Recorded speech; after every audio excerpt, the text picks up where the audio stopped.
Hey, my name is Lizzie Smiley, and I absolutely love helping people connect with their calling and all the tools they need to kick roadblocks and excuses right out the door so they can cultivate the life they dream about. If you want to launch, grow, pivot, or scale your Etsy shop, or you've always wanted to develop the mindset and skills to run your own business, then I'm your girl.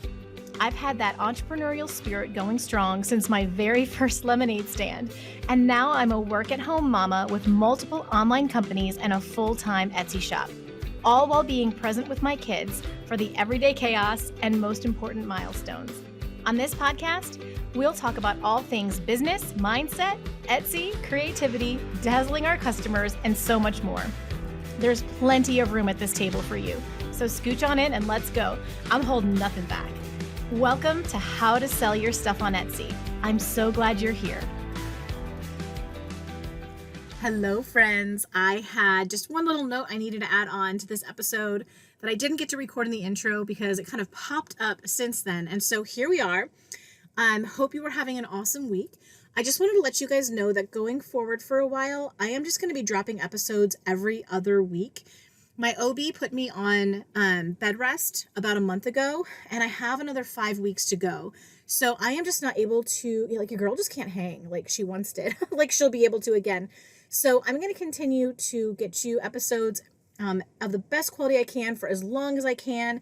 And I'm going to try every other week and see if I can keep up with that. And then also be able to create you guys some maternity leave content so I don't just go completely ghost you for a little bit while I'm bonding with our new little baby. So I just wanted you to know, in case next week you're wondering where the episode is and you're worried or you're bothered or you're bummed or whatever, I am taking care of my health and my little one's health, and everything is good. I want you to know I'm doing really well.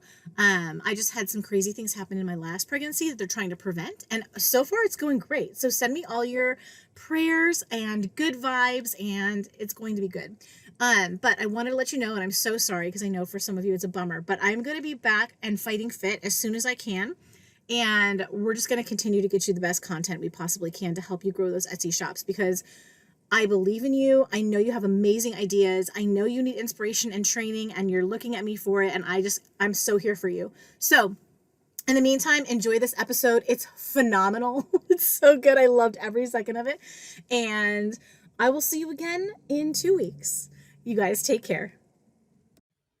Hello, my friends, and welcome back to the show this week. I am without words. I'm very excited. Today is a very special episode for me personally.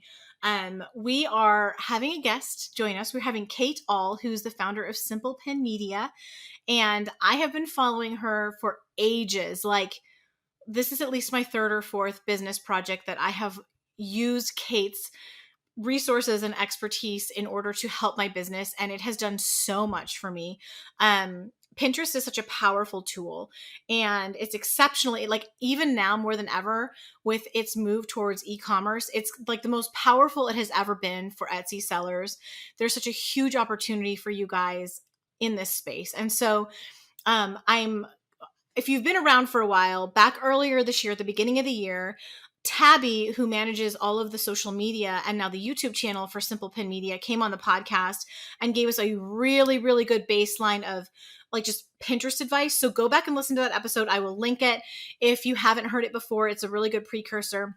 And now the founder of the entire company is coming on the show. So Kate has been helping businesses discover, learn, and master Pinterest marketing for over 7 years now. She combines the data learned from working with clients, education from Pinterest, and her knowledge of the platform to help people expand the reach of their business using Pinterest. Kate first started on Pinterest when it was an invite only back in 2011. That's crazy.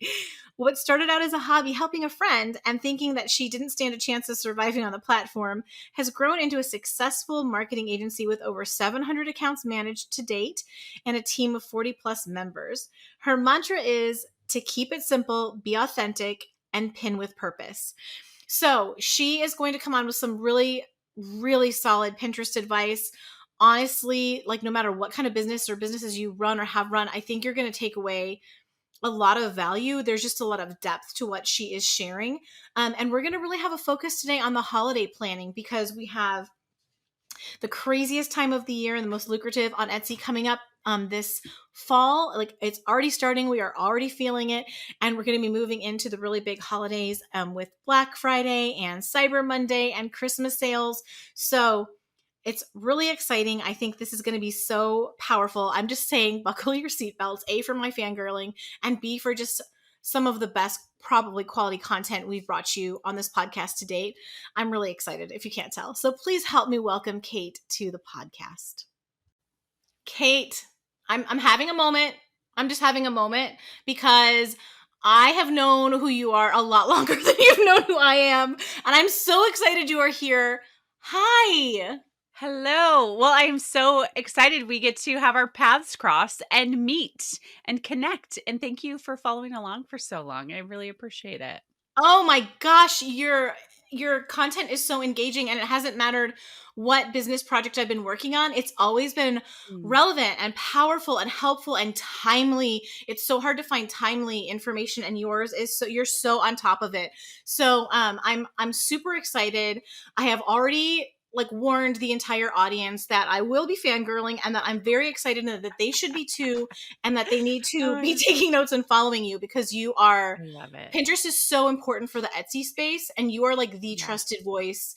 You're the only person I listen to about this, and so Thank you. we're just in for a good time. I'm delighted. Buckle up, everybody, right? Here we Yeah, go. I use that phrase literally. Yeah. So so I this is such a rare opportunity that we're not just having to jump right into the technical. I've always really wanted to know how you got involved in the Pinterest space. Like, how did you become the Pinterest guru? Like, where did Simple Pin Media come from? Yeah. Well, actually, it came from a conversation at a kitchen table with a friend when we were really poor. And she said, you should manage people's Pinterest accounts. And I said, that's a dumb idea. She said, you're poor. You should try this. So, backing up just a little bit, I was working for her 2010, 11, 12, Okay, and so I was doing Facebook marketing. And I was really trying to engage community. It was really when Facebook business pages were really floodgates were open, right? Every click, every view, there was no this metering because they didn't have ads yet. And so I was really trying to drive affiliate sales, trying to drive traffic to the blog at the time. And right about 2013, Facebook really put the clamp down on a lot of those business pages, which made the way for ads, right? Like they had to turn that faucet off. Right about the same time, we were still suffering from coming out of the recession. And my husband had been getting a job, losing a job, not finding a job. And so unemployment was really running out during that time. And we were living on food stamps. And it was like, well, what are we going to do? Right. I could work for her. And it was, not enough to support a family of 5, clearly. So we had been doing some Pinterest marketing for her as well, playing around with it. And she just watched a webinar that morning in August of 2013. And so she literally was like, you should do this. And I thought that is crazy. Like nobody is going to go for that because one, they probably aren't using Pinterest. It's just, 3 years old. People don't understand it. yeah. And I don't know how to manage for people. Like, I don't know what that looks like. And she was like, you have to try, right? Like the market is open. Let's do it. So then I spent the next 4 months doing all the research I could. Like, would it be possible to manage for somebody? Would it be possible to learn it? Who was teaching it? I found a bunch of these underground secret Facebook groups.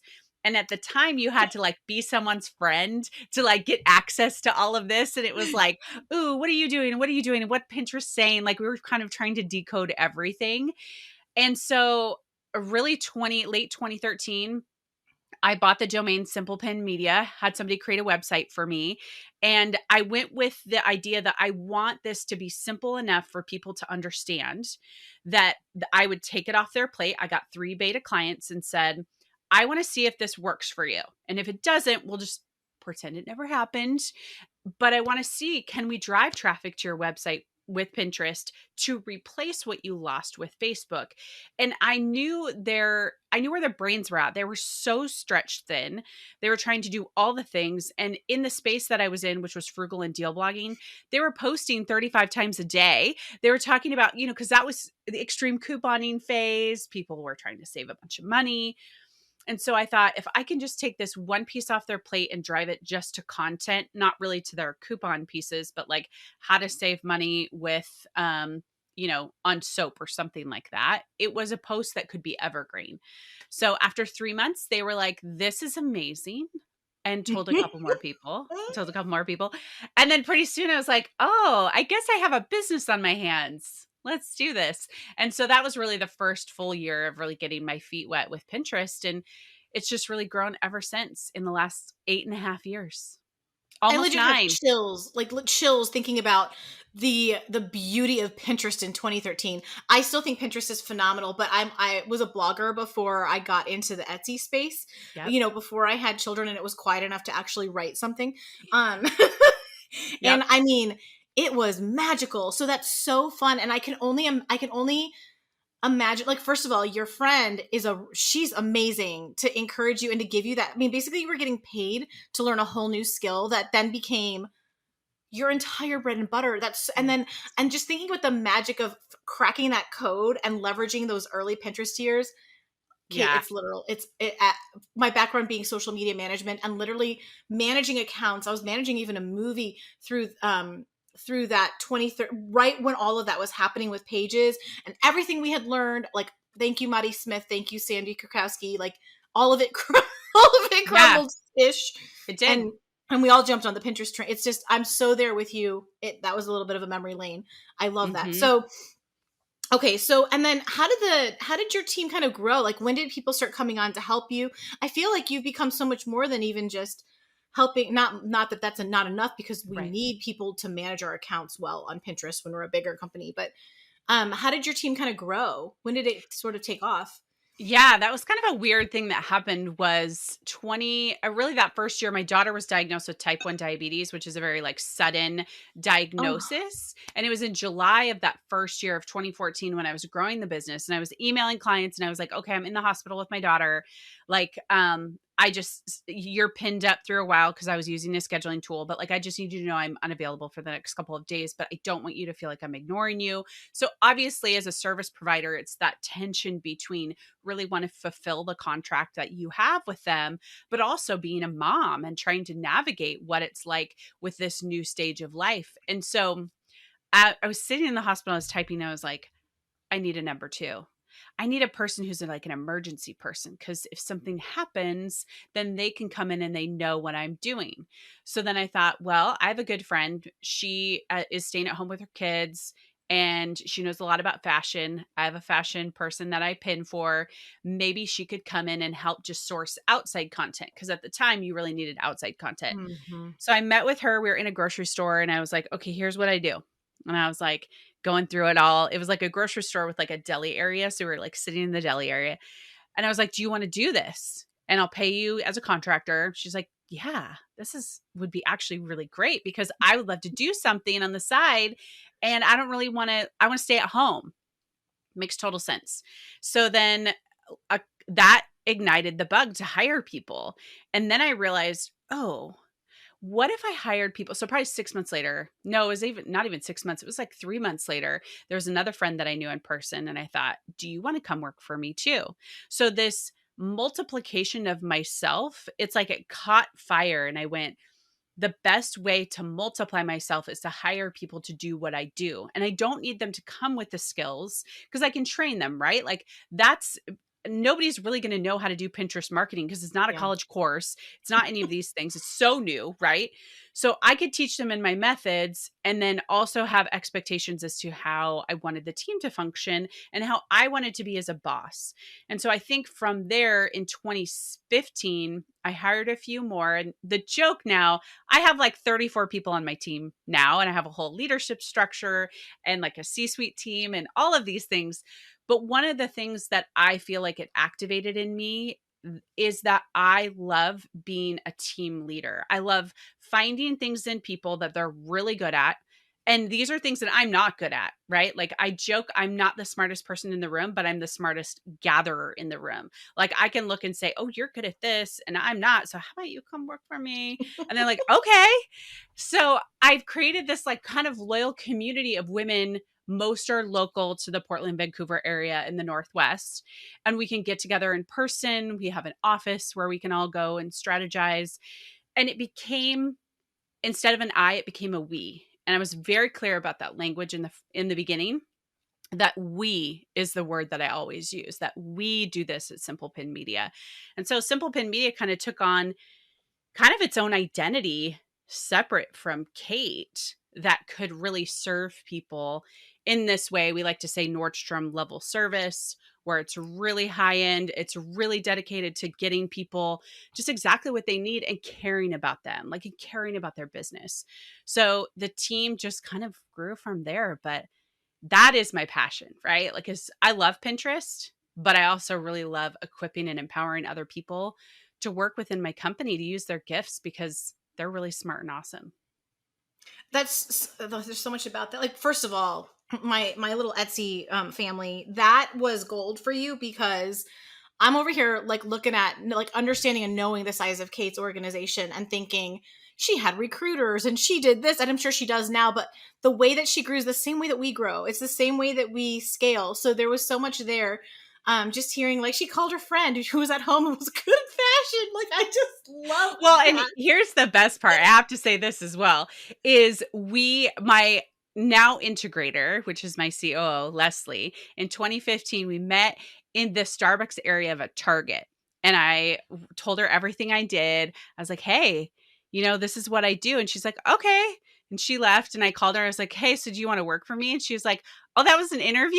And I was like, yeah, I totally. So now those were who were hired in like 2015, 2016. Their stories have become of like legends. This is how Kate hired me. She didn't even look at my resume. She was just like, here's what I do. Do you want to work for me? And I was like, okay, sure. That's how I hired people. But I love that. And you got to pick really quality people, and you got to know the personalities and um the foundational principles that people had before they came into your space and like affected the culture of the entire company. Yeah. I absolutely love that. I'd be the same way. I always want to like hire, like someone that I try to invent, invent a position for, like, one of my best friends. Like, what could we have you do? Which is not ideal, but No. it's all about that culture. So, Yeah. that is so fun to know. And I have to say this as well. I love that you've kind of found yourself even more in your own company, and it had nothing to do with like Pinterest. It had to do with people and Yeah. loving to be able to identify their strengths and to encourage them and call them out. Like, it's a whole different, it's like not only are you fulfilling a really important thing in the marketplace, but you're fulfilling your purpose on a whole different level that uh, objectively butterfly effect affects the world. Like, we need Yeah. leaders like you. So that is so Mm. fun. And I love the idea of you going on that process of discovery. Yeah. That's one of the best parts about entrepreneurship, is we get to find parts of ourselves in ways that other people sometimes don't ever get to. Yeah. So I Agreed. geek out about that. So, okay, everyone, I want to know the entire life story, but everyone is waiting on the edge of their seats, pardon me, to talk about holiday planning, because it's a question I get all the time. I think especially on TikTok, like, when am I supposed to start doing this? Mm. So you're kind of the person I really wanted to talk to. What do you think is the best? Not, you don't even think, you've got the data to back it up. This isn't even subjective. Like, what is the best time for small businesses like Etsy shops to start planning their marketing for the holidays? What's too early? What's the right time? What do you think? Yeah, so such a good question. And it's funny, I didn't even think, like, with TikTok and all these different the ways that Oh, people engage. So that's really important for you to know. Like, especially if you are not marketing on Pinterest just yet, you need to remember that pinners go to Pinterest for search and discovery long before they make a decision. So that factors into when you think people are actually going to hit the buy button, correct? And so when we think about that, we can go all the way back to July. And Christmas in July is big on Pinterest, especially for people who are planners, right? And pinners tend to be planners. They're not procrastinators. They're really looking out ahead. And the time to really talk about your holiday content or your holiday products, July to really the first part of December. because what happens is that the algorithm starts to see what's out there as far as products, as far as anything to go with gift guides, and they'll start to serve that up to people, especially those who are already doing those searches. And so you want to get out ahead of stuff, and you can even reuse stuff from last year. So when it comes to planning, you're going to want to plan in like June, July. When it comes to pinning, you can pin as early as July, but you're really going to put the most concerted effort into it September through the beginning of December. This podcast is brought to you by my very own website, howtosellyourstuff.com, where I have created lots of free and paid tools to help you be successful with your new Etsy shop. As I've developed this business, I've really focused on thinking back to my early days of trying to figure Etsy out, and I brainstormed a list of the things that would have helped me make more sales earlier. And everything I'm creating over there is expressly to make sure that you can get there faster than I did. Two of my courses, Listings That Sell and Customer Service Templates, are perfect resources for that fledgling Etsy seller. Listings That Sell will teach you how to position your products for sales by setting up your listings with the best photos, keywords, and branding to attract your perfect customer. I'm showing you how research is your secret weapon for getting your product seen and sold. And I'm giving you my step-by-step process for how I personally research as a strategy in my own shop. Customer service is way more critical to sales than most shop owners realize. So, in my mini e-course, Customer Service Templates, I'm teaching you my exact customer service strategy and providing you with templates of my specific wording for over 20 different customer service scenarios, including some of the hardest ones. You don't have to go figure out what to say and how to say it. I've already done that for you. One of the main keys to being a successful business owner is working harder on yourself than anything else. So go grab these courses and get yourself on the fast track to your Etsy shop goals. I can't wait to watch you do it.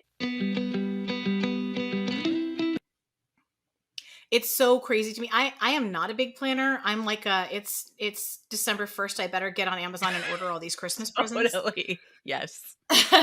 I do kind of hate that about myself, but it's just that I have too many things going through my brain. Yeah. But my mom is a really big Christmas in July person. So we literally have a tree up and do all that goofy stuff, and she is literally buying things that in July.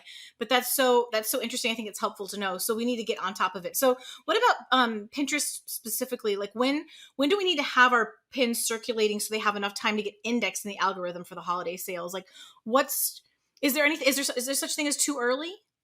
You know, they say Christmas especially trends all year long.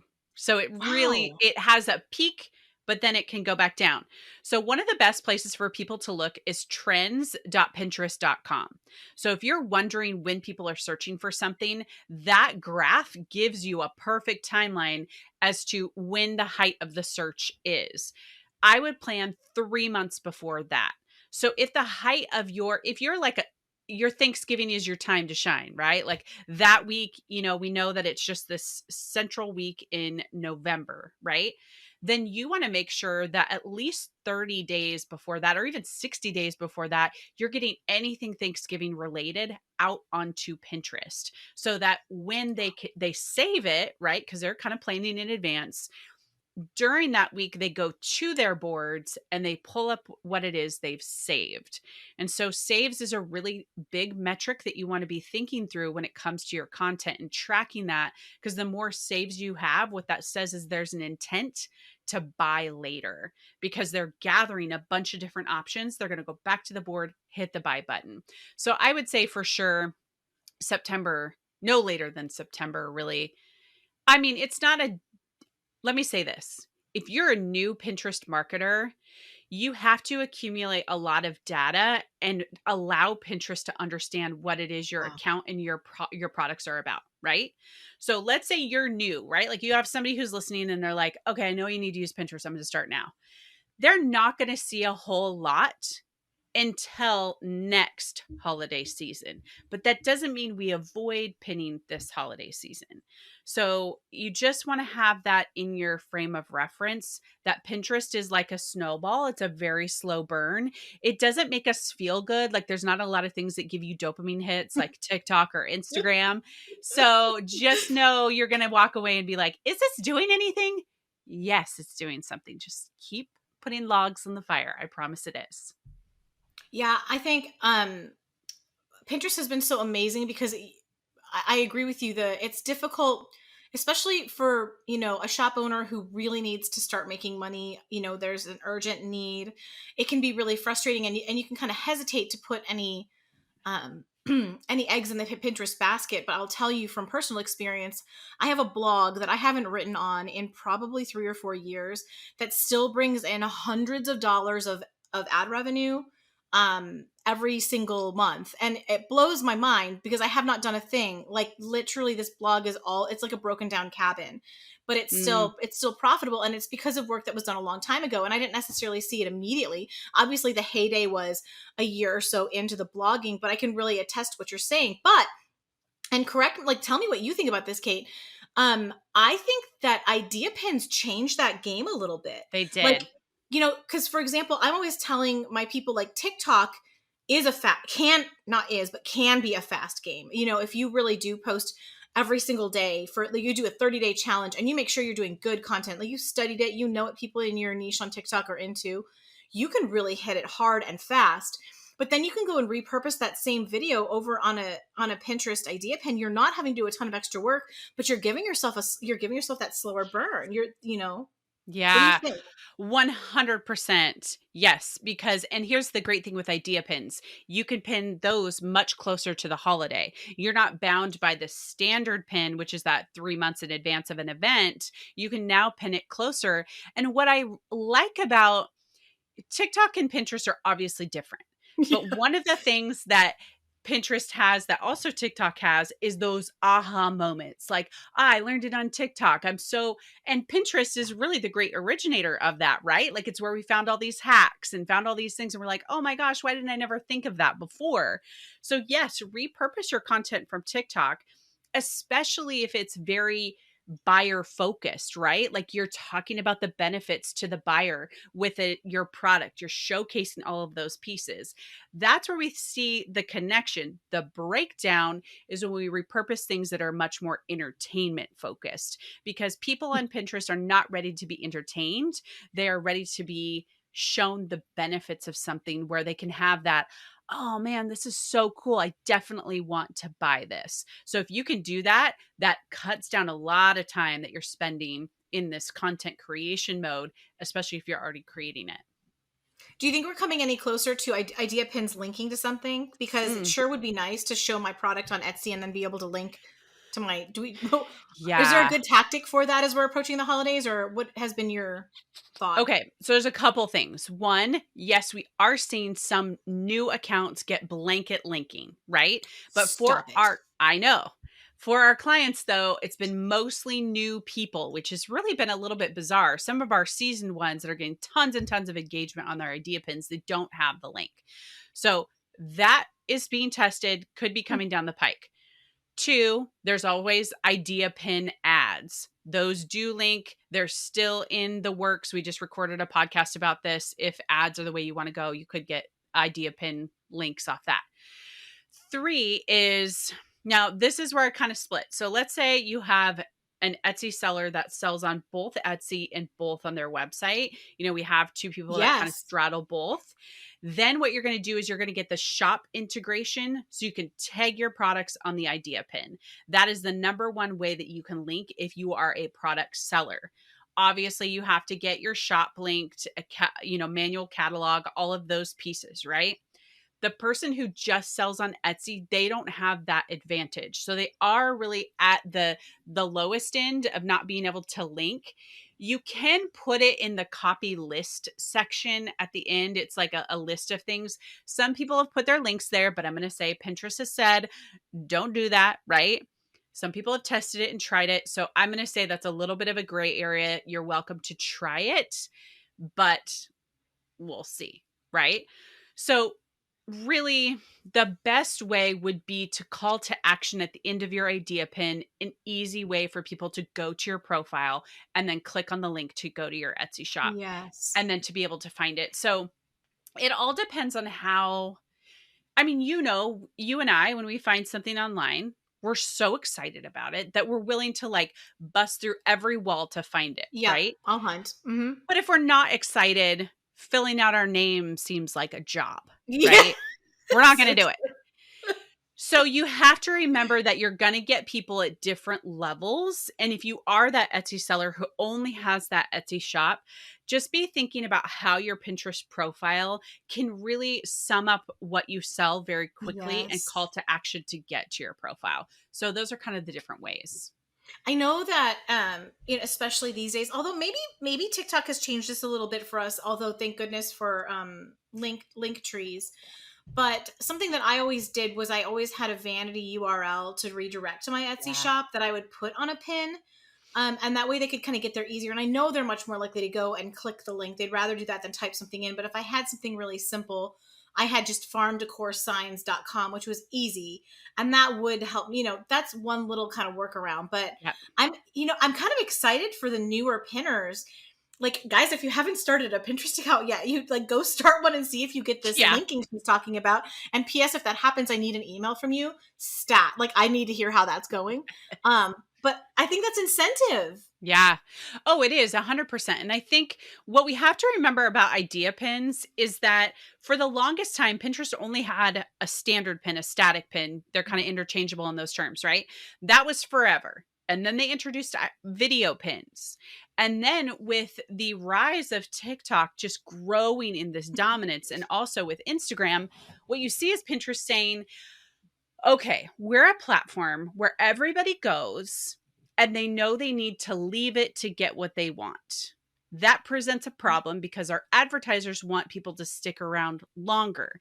Yeah. And we look at TikTok and we look at Instagram and they're sticking around, right? However, we have a very unique ecosystem. The joke is Pinterest is the library, Instagram is the bar, right? Pinterest Ah, Pinterest is very quiet. People are not interested in entertainment and dance. They're interested in creating a life for them, right? Like they want to go to the shelves and pull off whatever. So, in that sense, Pinterest fused together this thing of idea pins that said, okay, if creators, and they're starting to monetize creators too. So you could get a hold of the creator rewards program underneath the creator hub in your profile. See if you have that big red button and you'll have earn at the top. So you could wow. potentially repurpose some of those TikToks into idea pins to actually, make money. Wow. Yeah. So that's good. So then they said, okay, if we have idea pins, we want them to be unique to that library mentality, and then that'll keep people around longer, which will then appeal to more advertisers. But the great part too for Etsy sellers is that, or any person who sells any product, is that Pinterest is leaning in hard to that this year. They've hired a new CEO that specializes Wow. in e-commerce.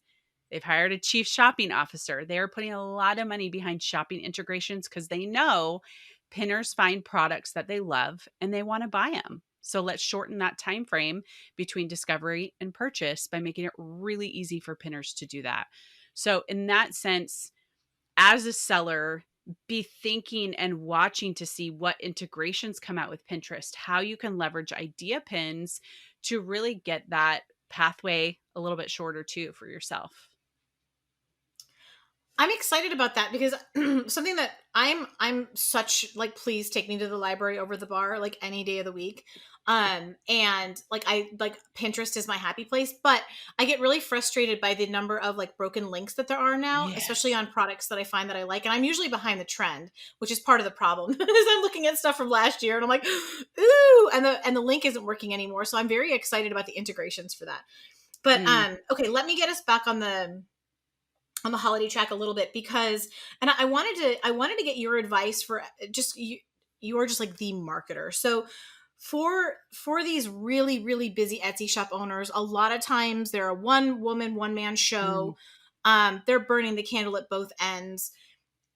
how, how do they decide, like, what are the most important areas of marketing that they need to focus on? Like, if you were going to give them, like, okay, I know you've got no time, if you want to do the bare minimum of marketing or the first couple things, here's where I would tell you to focus. Yeah. Number one would be just simply creating a Pinterest image. So I'm going to go on the vein that this is an Etsy seller. They only have an Etsy shop. They're not hosting a website. And we can talk about that other piece in a minute. But I would say number one is to have 3 to 4 Pinterest images per listing. And you can get templates that you can buy of Pinterest templates, put them into Canva, whip them up really quick, and then get them onto Pinterest and link to that Etsy listing. That's it, right? Because you're not creating content. You're not having to write a blog post, none of those kinds of things. You're simply just creating a Pinterest image.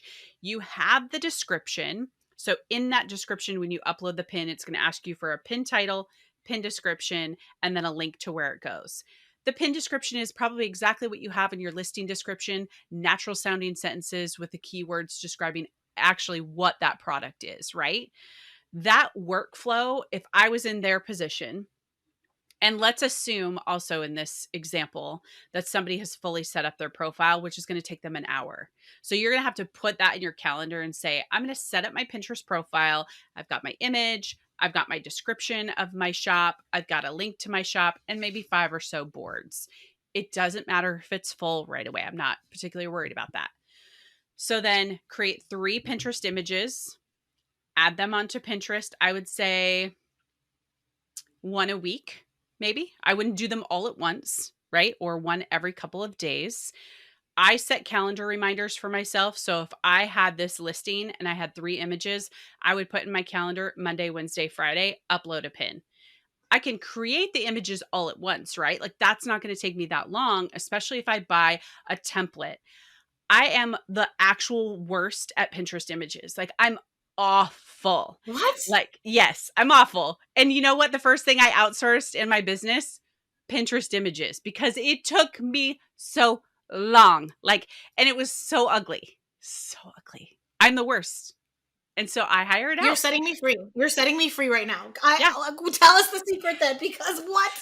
Well, and I would ask somebody else who was good at images to create them for me because it takes me forever. And you know, what's interesting is I understand that person who is stretched too thin because I just started a second business where it's like just kateall.com and I'm doing coaching for agency owners and all these kinds of things. I'm using Pinterest as Google as my 2 main drivers, right? Because I know they work. That's what I've done for Simple Pin. So I over there am having somebody create images for me. I'm like, I just need 2 Pinterest images, 1 Instagram image, which I don't even really use, and then adding those to Pinterest with exactly what it is that post is about. Because I know it works. So I'm willing to put in the 30 minutes a week that it takes to do it. But yeah, buying templates and putting them into Canva and just changing the words, putting your colors in there, your own images, like it makes it fast. Because I'll sit in front of the computer for like an hour over 1 image. And that's not a good use of your time. That is literally me. But I always got worried about the templates because I figured I'd always have to get a new one to keep fresh content. And then the ones that are already on Canva have already been used so many times. Pinterest is going to like skip me over. No. So, because you're doing different fonts, you're doing different colors. And like what we provide for people is like 5 product template for product sellers, right? You want to look for ones that are unique to product sellers and then just change things up, move things around. They're all kind of different. Pinterest does a visual search, but the most important part of your image is your product, right? okay. Nobody else can have that product in there, right? They better not have that image in there. If they do, somebody's stealing.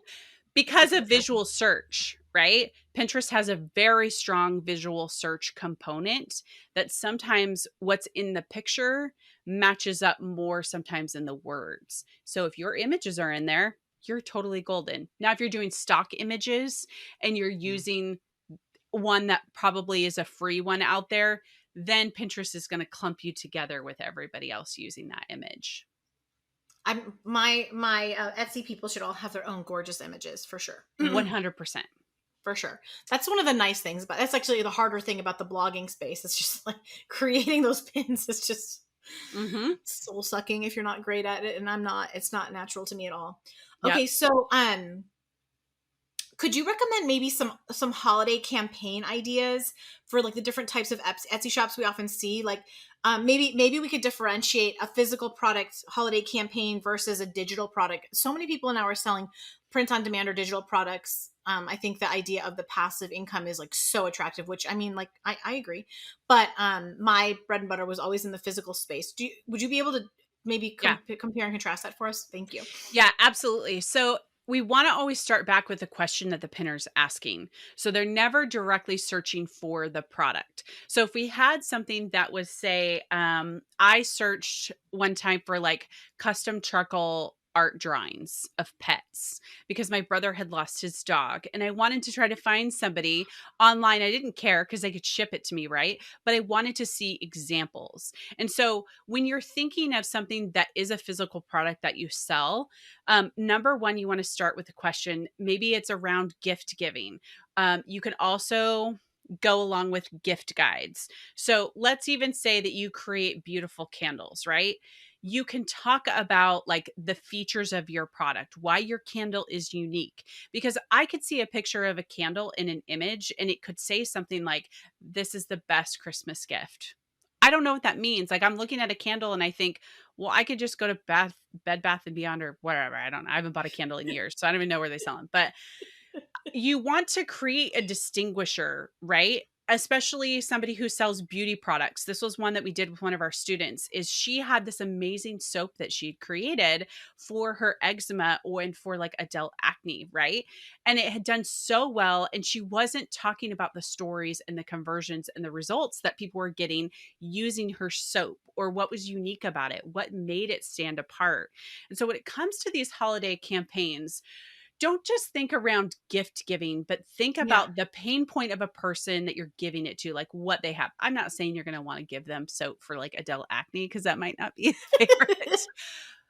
But you get where I'm going is talk about those features and benefits. And if you do have a blog portion to your website where you also sell your products, you do have an advantage because people want to read and get warmed up a little bit before they make a purchase. And one of the best ways we've seen it is either collections, lists, or you're answering a direct question that you know people have asked, like, what's the best XYZ? Or what do I give a 9-year-old boy or something along those lines? And then in that list is maybe another product that you endorse, but also your own products, right? Like that's where you could do a gift guide piece right there. When it comes to, I want to address this when it comes to sales. So you never want to approach any of your campaigns by leading with a percent off or a Black Friday or a Cyber Monday. And the reason being is that Pinterest is not time sensitive.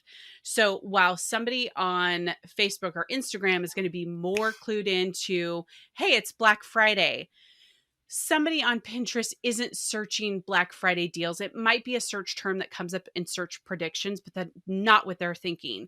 If they're at Black Friday, they're looking at deal blogs, they're looking at Facebook, they're looking at Instagram, they're going to Amazon, they're real timing it.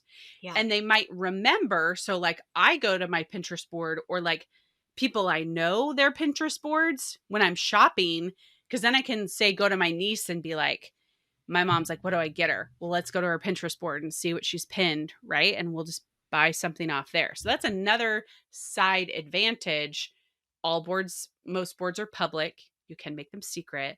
But I would just say don't bind yourself with a percent off, because if you change that percentage off 2 months later, people are going to be like, but this pin says 30% off. Well, yeah, I'm not honoring that anymore. Just think about it differently. I'm so glad you said that because I wouldn't have thought to bring that up, but that's really important because it could affect kind of how your brand is perceived, without you intending it, without there being anything malicious in it, but it just feels icky to Yeah. the yeah, that's so good. So what would you have different advice for a digital type product, or is it the same thing? It's like I'm sure it's the question asking, but maybe it's different questions. No, I think it's a little bit similar, but you have, because you're not dealing with the shipping piece as well, you can market it much closer to the holiday. So there becomes an off point with something that's a physical product that you have to ship. So then you have to be aware of, my candle will only ship to make it there on time for Christmas at X date. But when it's a digital product, you want to see again, what are the questions that people are asking, letting them know on the pin that it is something they can print on demand or they can Yes. download it immediately. So on that pin image, one of the cool things that you can do is add a box where in our brains, we think it's a separate box, but really the whole pin links, right? And where you go to click on it, it says download now or get the Yes. PDF guide. Those are clicks that you can get. Say if you had like a planning workshop, like a holiday planning, spreadsheet, you can really get as much juice out of that right up until like or even right before Thanksgiving, and then even sometimes a little bit into December, and people can still print it. And then residually, it just lives out there. Somebody might even print it off next May. Who knows, right? So you have a lot more runway when it comes to digital products. It's all just about framing that it's an on demand product. It's not something that needs to be shipped, which consumers are really thinking about, right? Not only are they thinking about like how much is shipping, but when am I going to get the particular product, especially, the last couple of years with how many delays we have. Yes. Yes, it's been awful. Yeah, I think I love your suggestion of adding you can even sort of create your own little PNG like instant download button that then you can just slap right on your pins every single time that are kind of branded in your colors or something like that. I think that's brilliant. I am such a physical touch person, like I want the paper. Yeah. So I always have a physical planner, but this past year on Etsy, I can't believe how much it's blown up to have everything be digital. To me, it just doesn't compute. But I'm just like, follow the trend, ride the wave, guys, ride the wave. But it was a huge gift giving thing too, to Yeah. give a digital and that's brilliant. So if you're, and I mean, I don't know if, this would probably be something we'd have to look up. I don't know if pinners are searching for an instant download gift, but that's Mm, some interesting search term. I'd be looking into that if I was selling digital products, like seeing what you need to make sure you're including in the keywords there too. And then yeah. they've also got the prompt on the visual. Yeah, 100%. Go to Pinterest, use the search bar, put in the Hmm. keyword, and you'll get that word prediction underneath, and then you'll get the guided search bubbles. That is what Pinterest is telling you people are searching. So just go on there, search around, search instant download, just see what's out there. Also, go to that trends.pinterest.com and compare those two, because then you're going to get a holistic idea as to what people are searching. And also, if you have any UK or Canadian listeners as well, Oh trends yeah. trends can be adjusted based on country. So if you're looking for trends in Canada or UK, you just hit the drop down and move it away from the US. It'll default to US. I'm so glad you said that. That's absolutely magical. Okay, guys, so you have some marching orders there, but I think that's really helpful. And also, I'm sitting here marveling at how easy they've honestly made it for us. Like, we kind of like to whine Oh, about totally. changes and things like that. But like honestly, when I'm thinking back of blogging circa 2008, and now they just give us this list, it's just too good. Yeah, 100%. It's too good. Okay. Well, let's jump ahead then. Let's talk a little bit about Black Friday and Cyber Monday. Do you have some tips on how, this is exciting, about how small businesses can see really great results from marketing from these events, like especially in light of your coaching, like, hey, watch out about date specific pins. So Yeah. I would love your insight on what is the right way to capitalize on that, because we know how powerful those days can be for shopping. Yeah. So I would say the number one way is to use Pinterest to get people on your email list well ahead of those holidays. So if you Okay. are leveraging your email list, because that's when you're going to blast them out about the sale, right? Like you want that inner circle who's on your list, who's warmed up. You're going to draw pinners into your email list well in advance. I'm going to say August, September, October. That is your only push on Pinterest. Don't talk about Black Friday. Don't talk about Cyber Monday, but maybe give them something, especially if you're a digital product seller, a digital download. If you're not a digital product seller and your physical product, talk about how you're going to help them select the best gifts, navigate shipping time, looking for ways, how are you going to serve pinners by maybe helping them with some extra things that you could deliver through your email list. That is a big one right there, is prep them and then leverage your email list to blast it out when you have a coupon code. And that's what we do. We use Pinterest to grow our email list. Number one for us.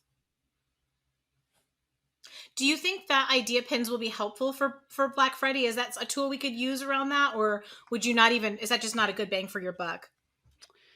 That's a really interesting question. Truthfully, I haven't thought about that. But if I think about, so I'm thinking through if I'm using the app, there's bubbles at the top of the app that pull up with the idea pins. And what we historically see is that on holidays, right? Like if we're looking at the week of Thanksgiving, Wednesday it like skyrockets. Now I don't know about like Canadian Thanksgiving in October, but you'd have to look at the trends so you can see that.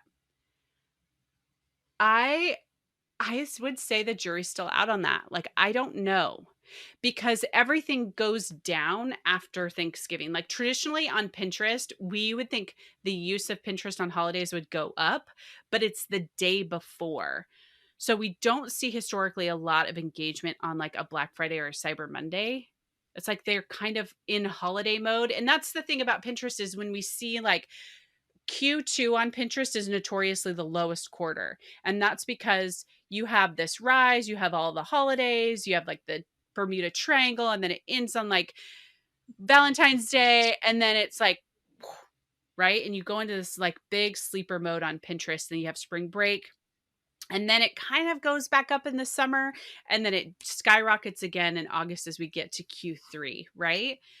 So in that sense, I really think it's really looking at when pinners are on, and I just don't think they're on around those times. So I don't know. That's a good test. You got my wheels turning with that It, one. it's it's just such an interesting tool. I don't have enough experience with idea pins to have any kind of strong opinion about it. I Well, just know and that if there was ever something that you could get a quick response for, it would potentially be an idea pin if it took off. So yeah, and I want to stand corrected too. I just opened up the app because I was going to play around. The bubbles are actually like gone now. They're not there anymore. So in that sense, I would say no. Like you're really not going to get a bump that week of the holiday by pushing Black Friday to Cyber Monday or any of that because it's like Pinterest really cares about not interrupting the pinner experience. So they take that whole home feed and they want it to be infused with ads and idea pins and regular pins and suggestions and all these kinds of things that are not time bound. So that hmm. you would have to have a pinner who's specifically searching for Black Friday, Cyber Monday stuff.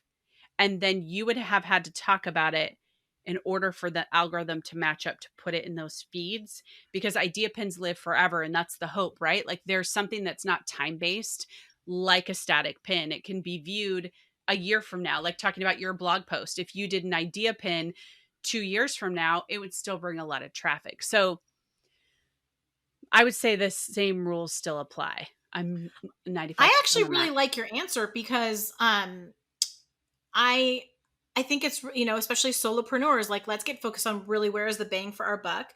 And we talk a lot here about building that email list, and it's something that Etsy sellers tend to wait to do Oh, because yeah. it feels like it's not, it feels like it's not going to be helpful. And you have to have kind of you got to be looking at a little more bigger picture. Like it's not just about I just want to make extra money for the holidays this year. It's got to be you're building a business and you're thinking about it from that bigger picture place that we often talk about, where you need to build an email list, and then you do also need to start your own website, and you need to diversify how you're generating income. So I think I always say that email list is the best place to start, and if it can help, if it's incentive enough to help you get those bigger sale days for Black Friday and Cyber Monday, then now's the time. Like get, we've talked about it before. Y'all go back to my craft kit building your email list on Etsy episode after this one and get some pointers on how to get started with it. But I think it's great advice, and I think we need to, like, I'm like, Etsy sellers, please build your email list. Like I Yeah. love you.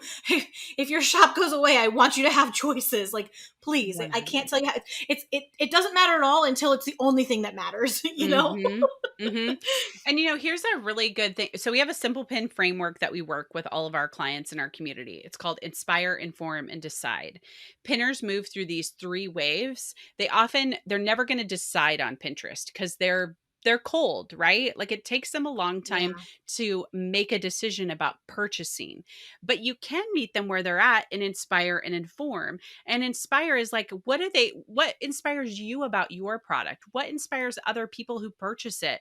Talk about those pieces. And then the inform phase is giving them more information that leads them to sign up for your email list. So you want to hit pinners in those two things. And a lot of times we go straight to decision and we're like, we want them to buy. We want them to buy. And it's like, you got to like nurture and inspire and inform. And that's how you can really hit your content creation or your planning. What are the things that I'm doing with Ideapins that are inspiring? What are the things that I'm doing that are informing? Inspire is way easier, right? Because we know what we love about our products. But how are we going to inform them? And one of our clients who is a physical product seller, they sell handmade tile. Well, she knows that she's never going to get somebody on Pinterest to make a decision about buying $3,000 worth of tile, right? But the first hurdle is, how do I pick out samples of tile? What do I look for?